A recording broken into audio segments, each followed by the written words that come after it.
Hey, welcome to this week's Ridge Church Online. Glad to have you joining us from wherever you are right now.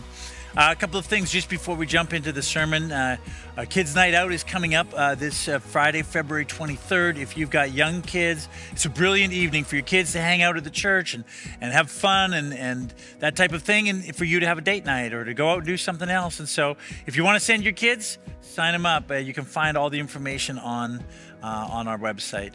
Then secondly, our annual general meeting is coming up on Sunday, March 3rd, right after the service. It's not going to be online, it's in person. So we'd invite you, if you're in this area, to come and join us on Sunday and hear a recap of what God has done this past year. He's been doing such good things among us. And also hear where we're headed, where we believe God is leading us in the year ahead. And so we'd love to have you join us Sunday, March 3rd here at the church.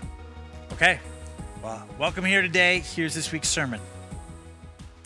Welcome today. So glad to have you here. There's this country song that was out a little while ago. It's by a guy named Chris Jansen. And he talks about how he doesn't like being poor and how he wishes that he were rich. He says he doesn't like working like a dog all day just to barely make a living. He wishes that he had a rich uncle that would kick the bucket so that he would sit on a pile of money like Warren Buffett. And then he says what everyone knows. He says, we all know this. Money can't buy you happiness. But then he comes to the chorus. He says this, but it will buy me a boat and a truck and a cooler full of beer. So it's kind of funny, this song, because he says what all of us know, which is that money won't buy you happiness. But what we all think is that, but if I just had a little bit more, I would be happier, or at least happier. Today in this section of Ecclesiastes that we're walking through, in Ecclesiastes chapter 5, Solomon is going to tackle the whole topic of money and riches and wealth and its connection to happiness. And when it comes to this topic, Solomon knows what he is talking about. On the Forbes billionaire list in his day, he would have topped it. He was the wealthiest man, as far as we know, in the world at that time. In fact, one of his chroniclers tells us that he had so much wealth that there was nothing silver in his palace, in his world, because silver was considered too lowbrow for him. He had gold and ivory and, of course, gems. So Solomon knows what he's talking about when he talks about money. And as you know, as we've been walking through this series in Ecclesiastes, that because he has money, because he has, power as the king, because he has this time, he is on this grand experiment, and he's decided that he is going to seek meaning in this life. And he can do what the rest of us can't do. He can take it to the full extent. He can be like, if I had everything that I dreamed of, would it give me meaning? And so now he's going to do that when it comes to money. And here's what he discovers about money. In verse 10, he says this, whoever loves money never has enough. Whoever loves wealth is never satisfied with their income. He says, this too is meaningless.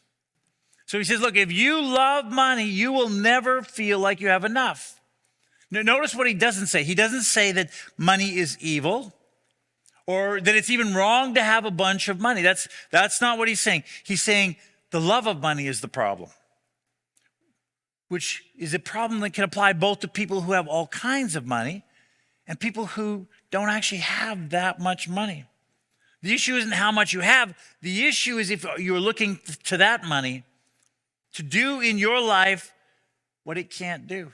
If you're looking for it to give you meaning, to fill the emptiness in your heart, to make you happy, he says, if that's your goal, you will never, ever have enough. A couple of years ago, I read the autobiography of Will Smith. And you know who Will Smith is, right? I mean, Grammy Award-winning rap artist, the lead character of the wildly successful sitcom The Fresh Prince of Bel-Air, one of the biggest, most famous movie stars in the world. So, I like this guy. And if you read his story, he came from a very poor family in Philadelphia. And he rose to the pinnacle of American success. Fame, money, power. You name it, he had it all. And it's a fascinating story to read.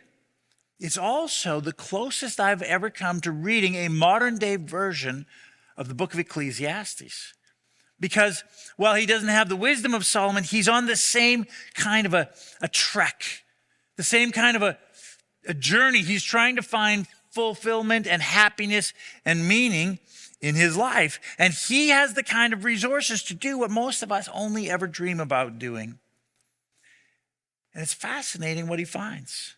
It echoes over and over what Solomon says here in the book of Ecclesiastes. Here's what he writes about the success and the money that comes from it. By this time, he's already been a wildly successful rap star who's won Grammys.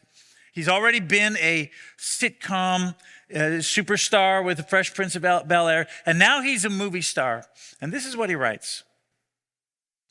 The Pursuit of Happiness came out in 2006, and it was a critical success and a box office smash, and garnered my second Academy Award nomination.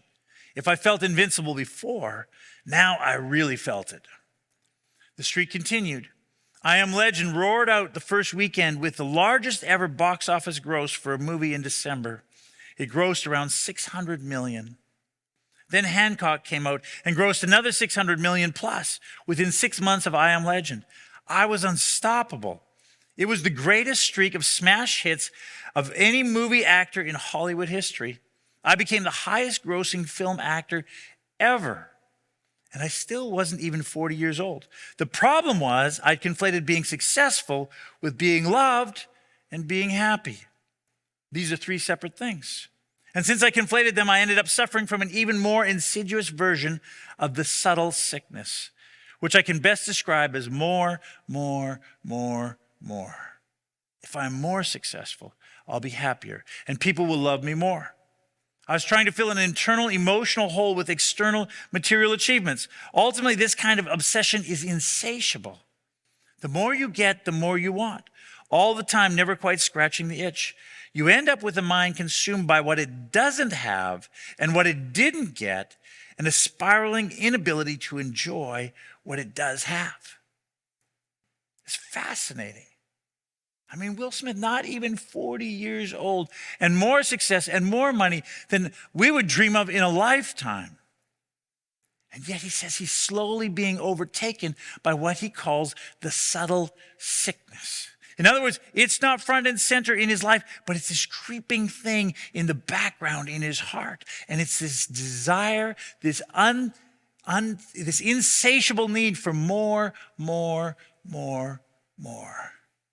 So much so that he can't even appreciate the stuff that he has.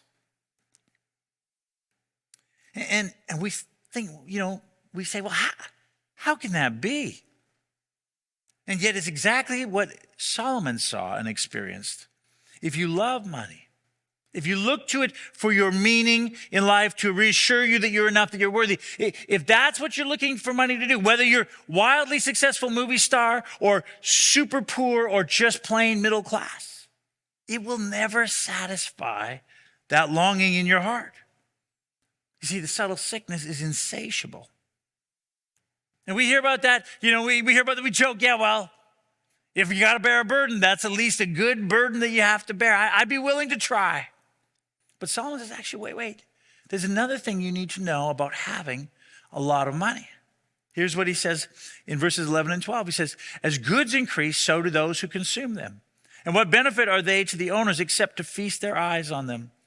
The sleep of a laborer is sweet, whether they eat little or much. But as for the rich, their abundance permits them no sleep. Solomon says, the more money that you have, the more stuff that you have, the more troubles it actually brings into your life. And you know this, right? I mean, the more stuff you have, the more you have to clean it, store it, fix it, insure it, get it out of storage, use it, put it back, protect it so that someone else doesn't take your stuff, sell it when you're done with it. I mean, there's a lot of work to having stuff. The bigger the business you have, the more headaches you have, the more people who are dependent upon you for their livelihood. There's a lot of pressure that comes into people's life when they have stuff, when they have lots. When you don't have that, you might look and say, I wish I had that, but you sleep like a baby. But when you have lots, there's a lot of pressures in your life. Again, listen to what Will Smith, who has it all, this is what he writes. There's a strange and perturbing success paradox. When you have nothing, you suffer the fear and pain of grinding to achieve your goals. But when you have everything, you suffer the brutal recurring nightmare of losing it all. I had the wife, I had the family, I had the property with the name. I was the biggest movie star in the world, but I started to notice the subtle sickness, a sort of sneaky poverty mentality. I was more anxious and fearful than ever. It all seemed so fragile. One injury, one scandal, or one flop movie away from having to move back to Philly. There's only one fear worse than the fear of not attaining the object of your desire, and that's the fear of losing it. The subtle sickness. He says, it isn't just more. The subtle sickness is a poverty mentality about what you already have that morphs into a growing fear that you might lose it all. It turns out that it isn't always that fun to have so much money and so much stuff, if your goal in that is to find your meaning and your purpose in your life. It's the second pitfall of having a lot of money.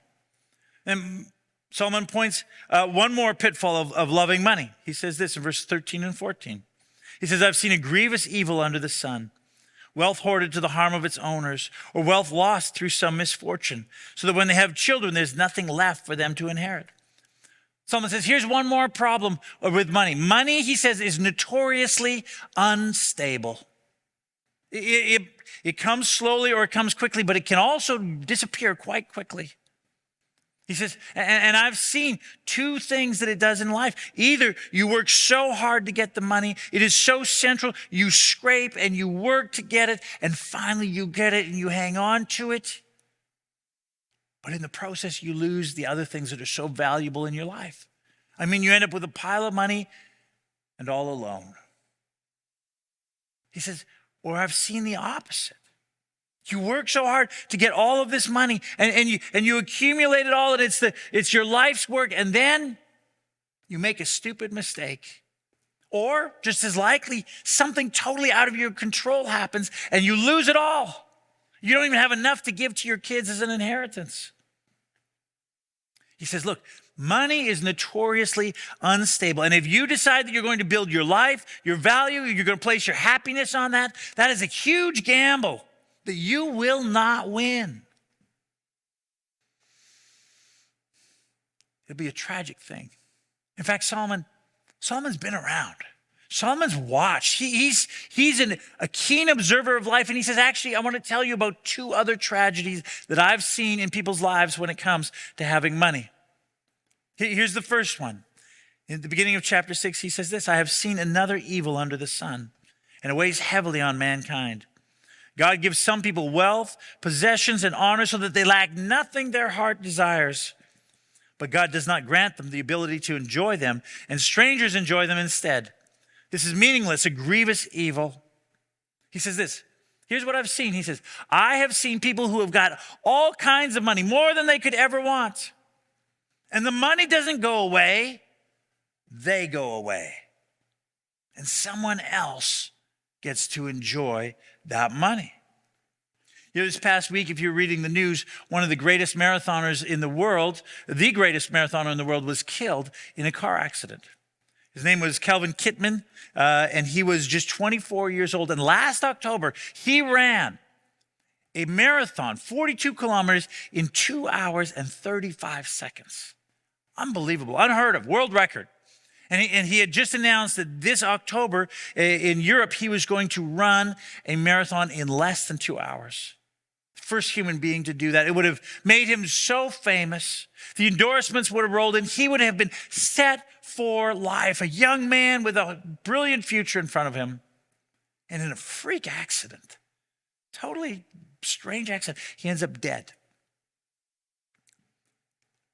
Solomon says, I've seen that kind of thing. It doesn't just happen to the elite athletes. It happens to people with all kinds of money, people who got everything they wanted. And then suddenly they end up dead. He says it's evil. And everyone shakes their head and says, you know, he had it all, or she had it all. And now someone else gets it all. It's so tragic. It's so unfair. But Solomon says, but I've seen a tragedy even worse than that. Here's what he says next. He says, a man may have 100 children and live many years, yet no matter how long he lives, if he cannot enjoy his prosperity and does not receive proper burial, I say that a stillborn child is better off than he. It comes without meaning, it departs in darkness, and in darkness its name is shrouded. Though it never saw the sun or knew anything, it has more rest than does that man, even if he lives 1,000 years twice over, but fails to enjoy his prosperity. Solomon says, I've seen a worse tragedy than dying young when you're rich. And that's living to be old and having all kinds of children and all kinds of grandchildren and having tons of money, but not being able to enjoy it. He says, it would be better to have never been born than to have that happen to you. And we who don't have that kind of money, we say, well, how could that be? I mean, come on, surely a person with that kind of money would enjoy it. But not if they're trying to use their money to do something that it was never designed to do. Not if money becomes the source of their meaning and their value and their worth in their life. Not if their identity is built on it, then there's never happiness there because it's never, ever enough. It's a subtle sickness. And Will Smith keeps talking about it throughout his whole autobiography. Here's what he writes near the end of the autobiography. He's about my age, so he's like midlife already. Here's what he writes. My mind drifted back to my I Am Legend phone call with JL. The film had broken global box office records, but still I was dissatisfied. The subtle sickness was becoming a whole lot less subtle. I asked myself, how much did I Am Legend need to make for me to be happy? How much would be enough? How many more consecutive #1 movies do I need?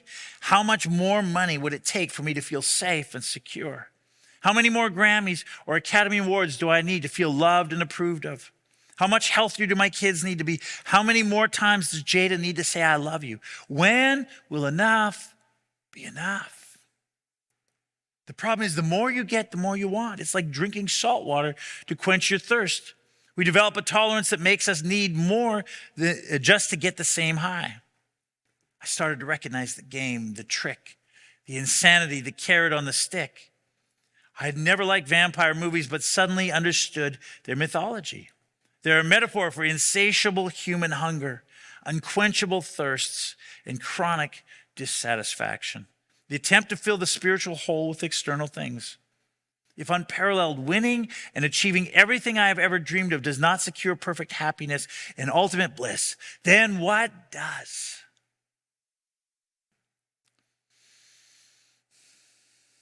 That's a tragedy. Here's the observation that Solomon makes about those who love money because they think it will give meaning to their life. In verse 17, he says, all their days they eat in darkness with great frustration, affliction, and anger. That's the result of the subtle sickness. That subtle sickness doesn't just affect super rich people.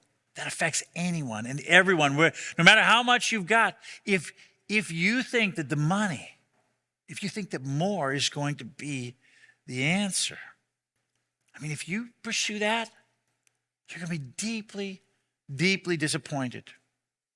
It's the exact opposite of the message that we hear every day in our culture, in every commercial, and every movie that's out there. And yet, this is the truth. It doesn't matter who you are. Money does not, will not, cannot give meaning to your life. And you might be saying, okay, I got it, okay. So what then? I mean, is it wrong for me to try to make money? Is it wrong for me to try to get ahead? Is God an anti-capitalist? I mean, should we just sell everything, become Amish, just dress in black and ride a carriage and horse everywhere? No, of course not. The Bible actually has a very sophisticated and nuanced view of money. And it speaks a lot about it. And first God in the Old Testament through the prophets, and then Jesus in the New Testament have a lot to say about money. And really there are two key points that form a theme around money. And the first one is this, that money is a gift from God. Here's what Solomon says. In verse 18, he says this. This is what I observe to be good, that it is appropriate for a person to eat, to drink, and to find satisfaction in their toilsome labor under the sun during the few days of life God has given them, for this is their lot. Moreover, when God gives someone wealth and possessions and the ability to enjoy them, to accept their lot and to be happy in their toil, this is a gift from God. What Solomon says, what the Bible teaches is the wealth that you have, the money that you have, how much ever it is, that's a gift from God. Some of you are gifted at making money. That doesn't mean it's easy. It just means that whatever you put your hand to, you're able to turn a profit from, and you make lots of money. That's a gift from God. That's a good thing. Keep making money. There's nothing wrong with that. Others of you are okay at making money. You're not getting rich fast, but you're moving forward. That's God's gift to you. Enjoy that. And others are not as good at making money. And that's okay. Because as Solomon is pointing out, it's not the money that gives meaning and joy and happiness in a person's life. See, the point that Solomon is making here is that money isn't bad. Having money isn't a bad thing, quite the opposite. It's a gift from God. But you have to understand that he has chosen how much he is going to give to you. And however much it is, it's a gift to you. And if you can accept that, if you can look and say, well, this is what God in his grace and in his sovereign plan has given to me. And then if you can eat and drink and find satisfaction in that, I mean, then you're way better off than the guy down the street who has 3 times as much as you and lives to be 150 years old and has a bunch of children and grandchildren and simply can't enjoy his money.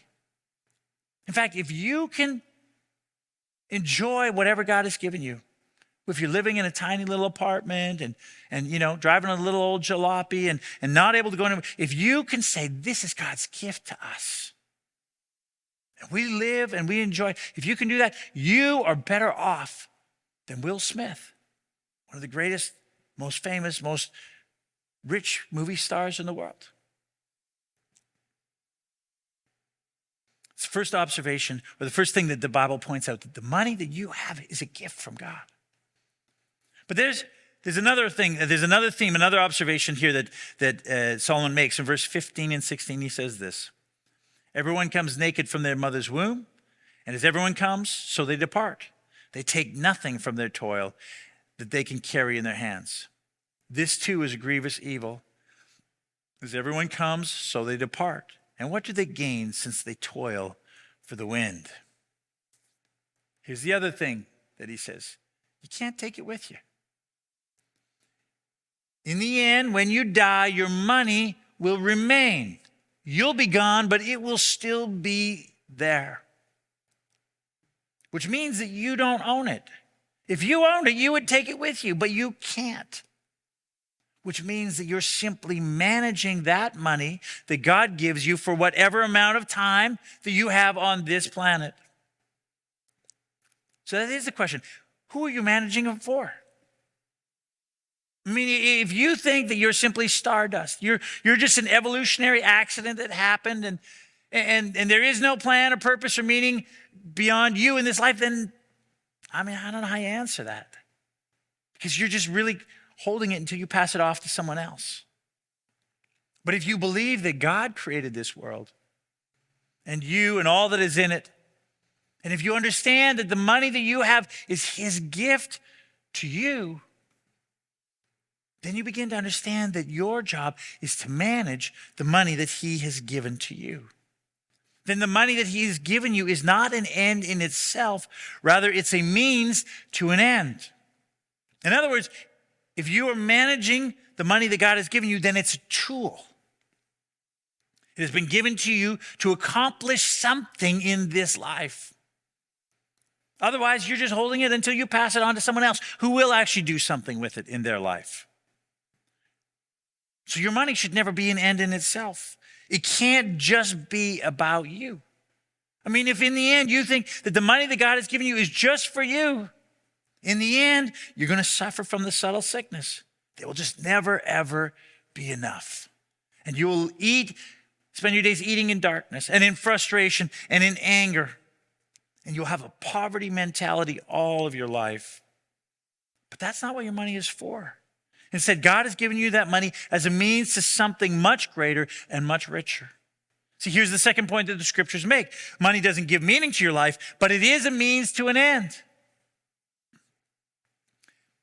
If you want to have meaning in your life, you need to have a purpose that goes beyond you, beyond your happiness and your success and your wealth and your family. It has to be something bigger than you, something that you can give your life away to. Serving God, serving others, because then the money that God has so graciously given you becomes a tool that helps you bring meaning into your life. Of course, you need money to pay the bills, help the kids go to college, go on a vacation. There's not a problem with that. But if that's it, if all your money is spent on you, if you have no bigger vision for what God wants to do through you, if there's no place that at least some portion, and not just a couple of bucks, but some significant portion of your income goes to a vision bigger than yourself, then it doesn't matter how rich or how poor you are, you will suffer from the subtle sickness in your life. And the very money that God has given you to help you find meaning in your life instead will suck the meaning out of it. So here's the question. Do you have a vision for anything bigger in your life than just you? Anything bigger than just your family, just your enjoyment? Do you have a vision that's bigger than you? And have you ever sat down and decided what percentage of your income you are going to live on so that you can use the rest as a tool to invest in something bigger than you? Because everyone, whether they have thought about it or not, lives on some percentage of their income. So why not choose what that percentage will be rather than having it happen simply by default? Why not set aside a portion of your money to give and to invest in something much bigger than yourself? Much bigger than just you. More than just more. Because in the end, you don't own it.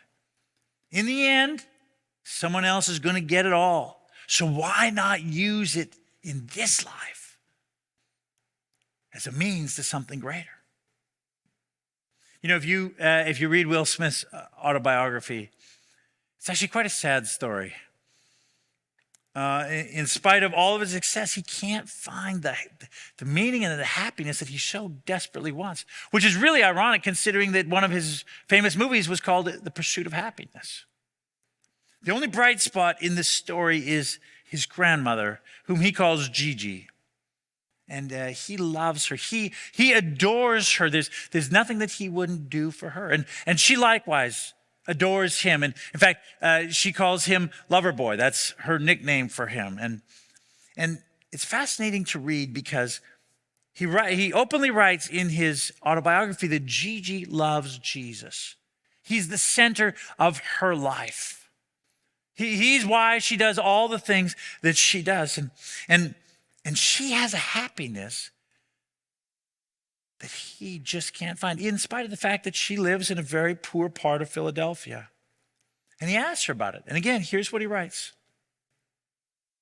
One year during Christmas Eve service, Resurrection Hall, decorated from entry to altar, adorned to a level that even Jesus might have thought was a bit too much, Gigi was peacefully swaying to the choir's soothing rendition of Blessed Assurance. I watched her rock and hum, and I found myself hypnotized by her tranquility. She was not quite smiling, but the soft rise in the corner of her mouth betrayed an invincible serenity. I would later come to recognize this look as the look that people have when they know things that the rest of us don't. She caught me staring. Yes, lover boy? Gigi, why are you so happy all the time? I whispered. Now she was fully smiling. She paused like a gardener preparing to sow essential seeds. She leaned over and whispered in my ear, I trust God. And I'm so thankful for his grace in my life. I know that every single breath I take is a gift, and it's impossible to be unhappy when you're grateful. He put the sun in the sky and the moon. He gave me you and our whole family. And for all of that, he gave me only one job. What's your job, Gigi? To love and care for all his children, she said. So everywhere I go, I try to make everything that I touch a little better. I mean, this woman, his grandmother, she lived for something much greater than herself. And despite the fact that she had hardly any money, she had a happiness that is so elusive to her grandson. Remember what Solomon said about those who build their identity, they seek for this meaning in life through money, that they spent their days eating in darkness with great frustration and anger and affliction? Well, here's what he says about those who accept their money as a gift from God and who use it in service of something greater than themselves. In verse 20, he says this: they seldom reflect on the days of their life because God keeps them occupied with gladness of heart. There is no subtle sickness for them. Instead, God pours his grace into their life so their life is full and meaningful. They rarely look back because they're investing their lives in something much bigger than themselves, and God pours his grace and his love into their life, and it overflows. When it comes to money, here's the question: do you want stuff or do you want stories? See, in the end, when your money is going to carry on and you don't, the question is, what are people going to celebrate in your life? What is it that they're going to remember about you? Is it going to be your stuff? How much stuff you had in the garage, how much money you accumulated in the bank account, how many fancy vacations you went on, how big your house is. Is that what you want them to say, like, oh, I remember that about that person? Of course not. No, nobody intentionally sets out for that. But that's the way the culture will continually push you and me unless we make an intentional choice to live differently. I mean, what you don't want them to say is she ate, she drank, she got married, and she died. I mean, that's not a legacy. It's not what you want, right? What you want when they celebrate your life at the end is stories. Stories about how you use your time and your resources to impact people's lives. Stories about how you help people in the midst of the hardest times of their life. Stories about how you invested so that other people would come to know and find out about Jesus. Stories about how you loved others deeply, not only in word, but in deed. I mean, that's what the money is there for. Of course, it's to pay the bills and all of that other stuff. But if you want to find meaning in this life, then the money is not the end, but rather it is a brilliant and a powerful means to an end. That's what the money is for in your life. Would you bow your heads with me? Let's pray.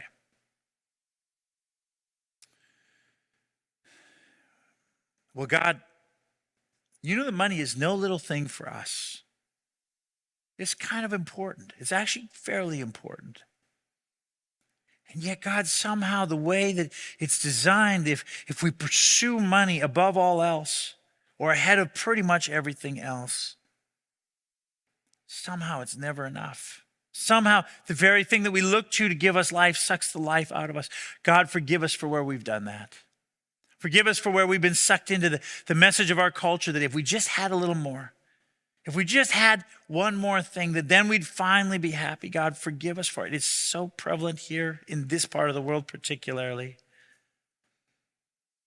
Instead, God, open our eyes to see what you're doing in the world, something bigger that you call us to. Help us to understand that however much you've given us is your gift to us. And God, grant us the courage to use a portion of that money that you have so graciously given into our lives towards something that is much bigger, towards something that leads to stories instead of stuff. God, and in that we find a joy and a happiness. and a meaning that you've designed for our life, and ultimately, God, in you. And so, Lord, would you guide us? Would you help us as we follow after you? We pray this in Jesus' name. Amen. Well, thank you for coming and joining us today. You know what I love about the Word of God? It tackles the very real things in our life in very practical ways. And I hope today that you've been encouraged and strengthened and challenged and maybe convicted as we deal with the whole area of money in our lives. But you just trust God. You keep following him. His is the way of life. Let me send you out again with the words of Solomon. Here's what he says. When God gives someone wealth and possessions and the ability to enjoy them, to accept their lot and to be happy in their toil, this is the gift of God. They seldom reflect on the days of their life because God keeps them occupied with gladness of heart. May you seldom need to reflect upon the days of your life because you live in gratitude for what God has given you. Go in peace. Have a great Sunday. We'll see you next week. Well, hi, my name is Jonathan. I'm the lead pastor here at Ridge Church. Thank you for joining us today. We hope that it was just a great opportunity for you to connect and learn more about following God and knowing Jesus. And we just want to invite you to continue to engage with us here. But we also believe that one of the best ways to follow Jesus is in the context of community. And so let me just take a quick moment and tell you what Ridge Church is all about. We're really about three things. The first thing is about Jesus. Above all, Jesus is the reason that we exist. Our goal, our desire is that you would know Jesus and be known by Jesus and that he would change and transform your life. The second, we believe that community is really important.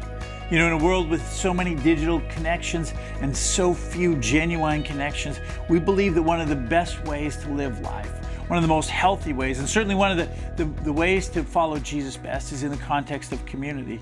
And so regardless of what stage of life you're in or where you're at in your spiritual journey, we want to invite you to come and to join us and to walk with a few others, to be known by them and to know them as we follow Jesus together. And then thirdly, we're about city. And by that we mean that we want to be a place and a people who love our city, who love our neighbors and serve them and care for them and just walk alongside of them so that our city flourishes. And we want to be known by our city as a group of people, as a church that offers hope and life and care and love to anyone who's looking for that kind of thing. So that's really what we're all about, Jesus, community, and city. And we'd love to have you join us. If you want to know more, just fire off an email to hello@ridgechurch.ca and someone will get back to you. Or better yet, just come by for a service, 10:30 Sunday mornings. We look forward to seeing you soon.